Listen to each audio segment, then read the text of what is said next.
सियालकोट में सार्फिन के हुकूक के तहफ़्फ़ुज़ के लिए सूबाई हुकूमत ने पंजाब कंज्यूमर प्रोटेक्शन तरमीमी एक्ट 2025 नाफिज कर दिया है। Deputy consumer protection council Sialkot के इजलास से खिताब करते हुए डिप्टी कमिश्नर सबा असगर अली ने बताया कि नए कानून के तहत सार्फिन को मौसर रिलीफ फराहम किया जाएगा। डिप्टी कमिश्नर सबा असगर अली का कहना है कि कीमतों की फहरिस्त आवीज़ान न करने, नाक़िस सर्विस रसीद न देने और अशिया पर अज्जाए तरकीबी मयार और एक्सपायरी तारीख दर्ज न करने पर सख्त कानूनी कार्रवाई होगी, जबकि खिलाफ वर्जी पर 1 लाख रुपए तक जुर्माना भी आयद किया जा सकेगा।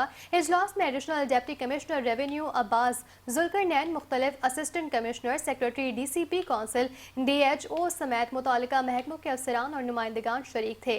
डिप्टी कमिश्नर ने ये वाज़ेह किया कि सार्फिन कंज्यूमर प्रोटेक्शन ऐप के जरिए या डिप्टी कमिश्नर, असिस्टेंट कमिश्नर्स और जिलाई तहफ़्फ़ुज़ सारिफ काउंसिल के दफातर में शिकायत दर्ज करवा सकते हैं, जिन पर बर वक्त कार्रवाई यकीनी बनाई जाएगी।